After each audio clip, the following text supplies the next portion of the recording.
I'm here with Professor Marianna Flatland, who was awarded the Distinguished Faculty of the Year Award. Good evening, Professor Flatland. Good evening. Thank you. So first, I'd like to congratulate you on your award. It must be a great honor to receive such kudos from your peers. Absolutely. I understand your name was submitted by several folks from multiple departments, and they were very impressed with your persistence, your love of students, as well as your contributions, many over the years, to the Solano Community College community. So, Thank you. So glad to be here honoring you. So I have a few questions for you today. Sure. Could you share with me what you are most proud of, personally and professionally? In the global sense, I'm super proud of how we handled the response to the pandemic. That it kind of chokes me up when I talk about it. But it is striking how president, VPs, deans, staff, faculty, students, how everybody was incredibly flexible, resilient, persistent, and made it through, thrived. You know, what doesn't kill you makes you stronger. I think that's true. I think in some ways we became tighter because of it, but I'm just proud of the creativity and the hard work and the endless hours. Yes. And the sacrifice. For example, one example quickly, nursing just graduated. Nursing students just graduated. Faculty worked all summer. They didn't expect to work this summer. And we've got a new class coming in. That's just one, there's a myriad examples, but I'm really proud of Solano College. All right. Well, I know as a faculty member you, or as an employee of Solano, you wear multiple hats. Can you tell us a little bit about your faculty role? Well, I've had several roles. I've got the role of the Veterans Counselor. I've got the role of a professor. I've got the role, I've had the role, I don't have it right now, I'll let it go, curriculum for 27 years, and then more recently in the last 5 years, the success coach in the nursing program. So those are the 4 goals. Okay. So you mentioned counseling. Roles. Yeah. Okay. So you mentioned counseling. Why is counseling so important to you? Well, I mean, there is not a day that goes by that I don't get to make a difference, that I don't have the opportunity to encourage, inspire, mentor. I help my veterans figure out what they want to do and how to do it. Yes. And many have never been in a college. Some have been in many colleges. But they come here deciding, this is my time, this is my benefit, I get to use it, and I'm there to create a very precise plan that the VA will pay benefits for. And I'm very grateful I get to do that. All right. Get to be their coach. Okay. So I'm sure you get quite a bit of gratification and satisfaction for your job, working your job here at Solano. As a professor, especially when teaching practicum courses, I understand you really enjoy that. Can you talk a little bit about what it's like? Well, what's especially gratifying is seeing the students quickly realize that they can be more present and available to anybody. You know, that bottom line listening is most important. We're all good at talking. They come in and they say, well, they come in as talkers, they leave as great listeners.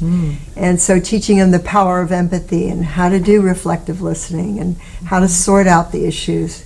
So that's what leads into practicum, and then they practice it in practicum. They practice their other classes as well, Introduction to Human Services, working with special populations, and they get to apply all that they've learned and all of who they are in their heart. So I get to model my authenticity, my awareness of my lens. The lens is a big piece for me with them, like how we see people, our unconscious bias. Most say, oh, I'm not prejudiced. I'm like, well, let's look at that. And I just open the world to them, and everybody feels like helping is giving advice. It absolutely isn't. So I teach them a different type of helping, and how to teach someone how to fish, not to fish for them. That's, of course, an old-fashioned saying, but that's what I do. And that, to watch them grow from the beginning of Counseling 62 through 64A and then 64B, and see the confidence. And I call the B students my seniors, my A students my juniors, and the B students start to mentor the A students, and they're very proud to do it. And it's really cute, it's very sweet, it's very gratifying, and they get jobs. They get jobs straight away, decent pay, benefits, and then many go on and get their bachelor's, master's. We've grown our own here with Judy Nash, Makisha, Antoinette, Camper Santa Maria, our EOPS counselor, Brian Stewart. I know there's more there, but that's really, really fun that they're applying their heart, their skill base to help our students. Can't beat it. So very, very proud of that program. Sounds like there's a lot of fruit produced from the labor that you put Absolutely. in. Absolutely. And for you sure. know, you mentioned human services, and that is a major at our campus. And you do serve, I understand, as the coordinator of the program. Not and- the program. Saki's the coordinator of the Okay. program, but of the practicum. I meant to say practicum coordinator. And that was as a result of your first sabbatical. So can you elaborate on what that sabbatical was like, and tell us about the sabbatical journey for you? Well, backtrack a little bit. The major itself was created in '98 by a couple of counselors and a couple of psych faculty, and the decision was to use 2 courses in the counseling division, our peer counseling course and our fieldwork course program that was Dr. Gretchen Harmon Harper's baby. Use those 2 courses, add them to the 4 courses, and create the major. In doing so, it was clear that we would need to expand the fieldwork program, and so I committed to apply for a sabbatical to do that, and that's what I did. So about a year later, I took a sabbatical and went all over the county, knocking on doors, phone calls, waiting for the power people. It was very labor intensive. Learned a lot about county agencies, and I'm very proud. We started with 35 agencies, and then we're constantly adjusting them. Some fall out, some add on, and in the pandemic, example of turning on a dime, we added 3 virtual ones, just like that, because I had to. So it's a great program. I'm very, very pleased with it, but it came out of that a necessity from that first vision of creating the major. I'm not a natural salesperson, so it was I was doing sales. I found out I could be a salesperson. I was going to say, I think you were highly successful at it. I did. I still sell the program in our grocery stores. Okay, and then I understand you were fortunate enough to be selected for a second sabbatical in 2010. Yes. Can you tell us about how you connected that with your work on the nursing success team? Well, the second one was my true interest in performance psychology. I've always had an interest in it. Read a lot of books about it and its application to sport.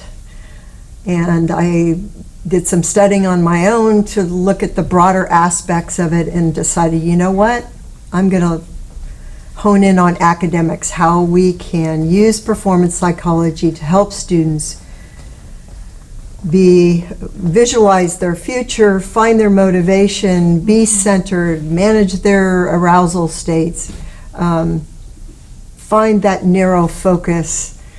And it was super, super fun. Modeled it after this program at U.S. Military Academy in New York. And then, luckily, Glenn Burgess asked me about 5 years ago to come out. They lost their success coach and asked me to come over and pitch in. And so I've been doing it ever since, and I love it. It's terrific. So it takes advantage of not the performance psychology piece of it, but my therapy. I'm a psychotherapist as well. So I also use those skills, and it's a great match. It's a great match, and it was so satisfying to see them just graduate. Yeah. So happy. I'm very happy for them.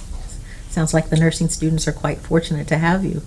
We need to clone you for other departments, I think. Anyway, I feel like I make a difference there too. So Okay. I'm very, very grateful for that. Okay. And then you mentioned earlier that you'd spent a whopping 27 years on the curriculum committee. I did. What kept you there for so long? What kept you I love, engaged and invested? it's crazy. I know people go, curriculum, but I like the details. I liked it from the first time I looked at the career planning class that I was assigned to, first year of working. I like picking it apart, and making sure everything lines up and the activities line up with the mission of the class, and looking at different programs at different divisions, being inspired by the TV program. I remember being on the committee for that. It's fun learning and then working with different faculty and hashing out seeing their perspective on it is really cool. So I enjoyed it. And then through it, we created some courses. Obviously the counseling courses related to human services, but also valuing diversity, applied psychology, revamp applied psychology to make them UC transferable. Mm-hmm. And then Robin Aridonch, Barbara Paveo, and I pulled together some programs, some themes for transfer students and for students who may not necessarily want to transfer, called University Studies and Interdisciplinary Studies. Mm-hmm. Several majors within those two themes. Yes. And that was quite a project, and we've had I'm sure 1,000 more students who've graduated with those majors. Okay. So that was satisfying. Absolutely. So now begins your 31st year at Solano College. What keeps you committed? What's going to keep you here? Well, now it's really changed. It's more about responding to what's going on mm-hmm. in our society and the political unrest. So this time away and seeing kind of the horror mm-hmm. Of what happens with prejudice.